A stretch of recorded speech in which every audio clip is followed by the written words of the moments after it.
नमस्कार मित्रांनो, उदासीन आणि आर्थिकदृष्ट्या कमकुवत विभाग EWS ही सार्वजनिक श्रेणी आहे ज्याचे उत्पन्न कमी आहे त्यांना घरे आरक्षित केली जाते।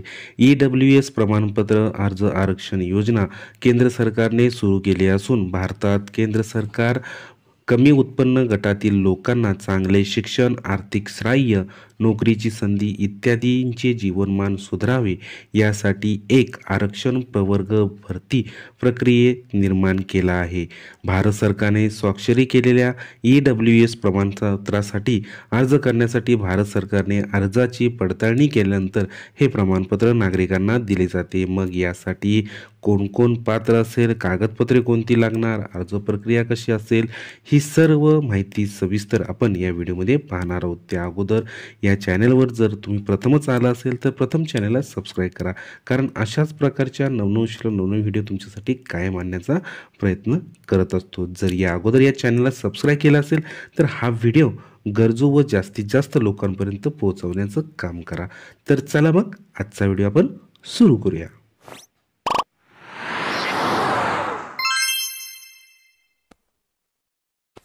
प्रथम मित्रांनो, EWS प्रमाणपत्र नेमके काय आहेत, नेमकं ही योजना नेमकी काय आहे ते बघूया। डॉक्टर BR आंबेडकर यांनी 1950 मध्ये भारतीय संविधानात अनुसूचित जाती म्हणजे SC, अनुसूचित जमाती म्हणजे ST, मागासवर्ग OBC, BC आणि आर्थिकदृष्ट्या दुर्बल घटक वर्ग म्हणजे EWS यासारख्या दुर्बल घटकांना त्यांच्या बचावाची संधी देऊन त्यांना प्रोत्साहन देण्यासाठी आरक्षणाचे निकष जोडले आहे। अधिकार आणि त्यांची लपलेली प्रतिभा प्रदर्शित करा। EWS प्रमाणपत्र मिळवण्यासाठी रहिवाशांनी भारताच्या पात्रता आवश्यकता पूर्ण करणे आवश्यक आहे। आणि मग भारताच्या राष्ट्रपतींनी 12 जानेवारी 2019 रोजी EWS कायद्याला मंजुरी दिली। गुजरातने हा कायदा मित्रांनो 14 जानेवारी रोजी संमत केलेला आहे। EWS प्रमाणपत्राद्वारे जे लोक पात्र आहेत त्यांना सामान्य नोकऱ्या आणि प्रशासनासाठी थेट नोंदणीमध्ये 10% आरक्षण मिळू शकते। मित्रांनो, 12 जानेवारी 2019 रोजी EWS कायद्याला मंजुरी मिळाली आणि गुजरातने हा कायदा 14 जानेवारी रोजी संमत केला आणि त्या प्रकारे प्रत्येक नागरिकाला म्हणजे EWS प्रमाणपत्र ज्यांना मिळणार आहे त्यांना या नोकऱ्यांमध्ये 10% आरक्षणाचा कोटा मिळू लागलेला आहे। मग हे यासाठी हे प्रमाणपत्र काढले जाते। ज्यात भरती प्रक्रिया नवीन असेल किंवा जुनी असेल त्यामध्ये तुम्हाला 10% आरक्षण मिळतील, हे जर प्रमाणपत्र तुमच्याकडे असेल तर। कोणत्याही सरकारी नोकरीत किंवा उच्च शिक्षणाचा प्रवेश घेण्यासाठी 10% EWS आरक्षणाचा फायदा मिळवण्यासाठी उमेदवारांनी मुळात वैध EWS प्रमाणपत्र प्रदान करणे आवश्यक आहे, जे संबंधित अधिकाऱ्यांनी मंजूर केले होते। आरक्षणाचा लाभ मिळवण्यासाठी हे आवश्यक आहे। हे प्रमाणपत्र आयुष्यभर वैध आहे, तथापि हे नूतनीकरण आणि अद्यतनीकरण आवश्यक आहे। म्हणजे तुम्ही हे डॉक्युमेंट नूतनीकरण म्हणजे पुन्हा रिन्यू करायचं आहे। एका वर्षासाठी फक्त हे तुम्हाला एकाच वर्षासाठी असणार आहे, परत पुढच्या वर्षी तुम्ही ते रिन्यू करायचं आहे। हे उत्पन्न आणि मालमत्ता प्रमाणपत्र एका वर्षासाठी अवैध आहे आणि ते अद्यतनित करणे आवश्यक आहे। अशा पद्धतीनं हे EWS प्रमाणपत्र आहे। आता आपण EWS प्रमाणपत्राची उद्दिष्टे नेमके पाहूया।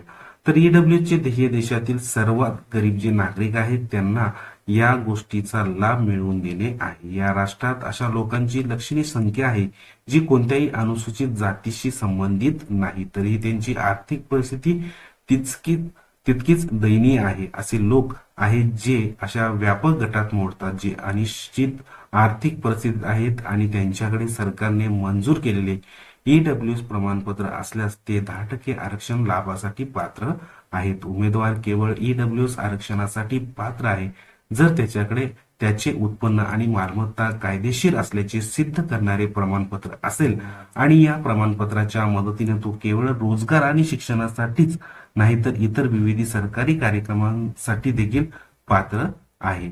त्याच्यानंतर हे आपण आताच या EWS प्रमाणपत्राचे उद्दिष्ट पाहिले। आता नेमकं काय आहे की जे त्यांचं उत्पन्न कमी आहे असा एक प्रवर्ग आहे, त्यांच्यासाठी चांगले शिक्षण चांगली नोकरीची संधी मिळावी आणि त्यांची आर्थिक परिस्थिती जी आहे ती आर्थिक परिस्थिती सुधारावी यासाठी सरकारने ईडब्ल्यूएस प्रमाणपत्र त्यांना देऊन त्यांना नोकरीच्या 10% आरक्षणाचा लाभ देण्यात आलेला आहे. अशा पद्धतीनं हे जर प्रमाणपत्र तुम्ही काढलं तर तुम्हाला नोकरीमध्ये 10% आरक्षण मिळू शकतं. आता आपण या ईडब्ल्यूएस प्रमाणपत्राची पात्रता म्हणजे हे डब्ल्यूएस प्रमाणपत्र कोणाकोणाला मिळू शकतं किंवा कोण लाभार्थी आहेत, तर भारतीय नागरिक जे एससी, एसटी किंवा ओबीसी आरक्षणामध्ये समाविष्ट नाहीत आणि ज्यांचे घरगुती एकूण उत्पन्न 1 लाखापेक्षा प्रति 8 लाख पेक्षा कमी आहे त्यांना ईडब्ल्यूएस आरक्षणाचे पात्र आहेत. बघा मित्रांनो, परत एकदा मी पात्रता काय सांगतो की जे भारतीय नागरिक एससी, एसटी किंवा ओबीसी या आरक्षणामध्ये नाहीत आणि ज्यांचे घराचे उत्पन्न वर्षाला 8 लाखापेक्षा कमी आहे त्यांना ईडब्ल्यूएस आरक्षण ते पात्र आहेत. कळालं मित्रांनो. दुसरं, ईडब्ल्यूएस फक्त एका सामान्य श्रेणीसाठी आहे. लाभार्थी हा सामान्य श्रेणीचा भाग बनलेला आहे. त्याच्यानंतर तुमचे वार्षिक उत्पन्न 8 लाखापेक्षा कमी. मित्रांनो, ज्या घरातील कुटुंब एससी, एसटी, ओबीसी या आरक्षणामध्ये समाविष्ट नाहीत आणि त्यांचे घरचे उत्पन्न हे 8 लाख जे आहे ते 8 लाखापेक्षा वर्षाला वार्षिक उत्पन्न त्यांचं 8 लाखापेक्षा कमी असलं पाहिजे तरच त्या योजनेसाठी पात्र असेल किंवा या योजनेचा त्यांना लाभ मिळणार आहे. त्याचबरोबर लाभार्थी हा सामान्य श्रेणीचा भाग मानला जायला पाहिजे मित्रांनो आणि त्याच्याकडं 5 एकरपेक्षा जमीन असली नाही पाहिजे. म्हणजे त्याच्याकडे 4 एकर असेल किंवा 4.5 असेल तर चालेल, पण 5 एकरपेक्षा जर जास्त त्याच्या नावावर शेती असेल तर या योजनेसाठी तो अर्ज करू शकत नाही. त्याचबरोबर निवासी मजल्यावर जागेचा जो 1000 चौरस फुटापेक्षा कमी असली पाहिजे. त्याच्याकडे जो जिथं राहत आहे त्या ठिकाणी त्याची जागा जी आहे ती 1000 चौरस फुटापेक्षा कमी असली पाहिजे. त्यानंतर निवासी भूखंडाचे क्षेत्रफळ जे आहेत ते 100 चौरस यार्डापेक्षा कमी असावे अशी शिफारस करण्यात आलेली आहे. ही जर पात्रता तुमच्याकडे असेल तर तुम्ही या योजनेसाठी पात्र आहेत मित्रांनो. यानंतर ईडब्ल्यूएस प्रमाणपत्र काढण्यासाठी आवश्यक कागदपत्रे कोणती ती पाहूया. प्रथम तुमच्याकडे आधार कार्ड असलं पाहिजे. त्याच्यानंतर दुसरं मतदार ओळखपत्र तुमच्याकडे असलं पाहिजे. त्याचबरोबर सर्व शैक्षणिक नोंदणी जसे की गुणपत्रिका म्हणजे 10वी, 12वी, 11वी तुमचं जे काही क्वालिफिकेशन झालं असेल त्याची गुणपत्रिका, प्रमाणपत्रे तुमच्याकडे असणं आवश्यक आहे. 2 भिन्न राजपत्र अधिकाऱ्यांनी जारी केलेले प्रमाणपत्र तुमच्याकडे असलं पाहिजे. आता मित्रांनो, हे डॉक्युमेंट तुम्हाला कुठे मिळणार तर माहिती सेवा केंद्रामध्ये तुम्हाला याची माहिती मिळून जाईल. त्याच्यानंतर 1551 म्हणजे आणि प्राप्ती कर परतावा तुमच्याकडे भरणं आवश्यक आहे. तुम्ही जर या योजनेसाठी लाभार्थी असेल तर तुम्हाला टॅक्स परतावा भरलेला तुमच्याकडे पावती असलं पाहिजे. त्याच्यानंतर तुमचा फोटो, त्याच्यानंतर रेशन कार्ड, त्याच्यानंतर रहिवासी दाखला आणि तुमच्याकडे कोड स्टॅम्प फी 2 रुपयाची असली पाहिजे. ही मित्रांनो तुम्हाला पोस्टामध्ये मिळून जाईल आणि सरकारी आदेशानुसार गैरमानिक दस्तऐवज घोषणा जे शुल्क आहे ते तुम्हाला 10 रुपये त्या ठिकाणी भरावे लागणार आहे. 10 रुपये असेल किंवा 60 रुपये असेल. आता ही जर कागदपत्रे तुमच्याकडे असेल तर तुम्ही या योजनेसाठी अर्ज करू शकता. या योजनेसाठी तुम्हाला अर्ज कुठं करायचं आहे तर तुमच्या जवळच्या माहिती सेवा केंद्रामध्ये तुम्हाला ही सर्व वरील कागदपत्रे घेऊन जायची आहे. तिथं गेल्यानंतर तुम्हाला तिथं या माहिती सेवा केंद्रामध्ये लोकांना सांगायचं आहे की मला ईडब्ल्यूएस प्रमाणपत्र केंद्राचं काढायचं आहे मित्रांनो, केंद्राचं.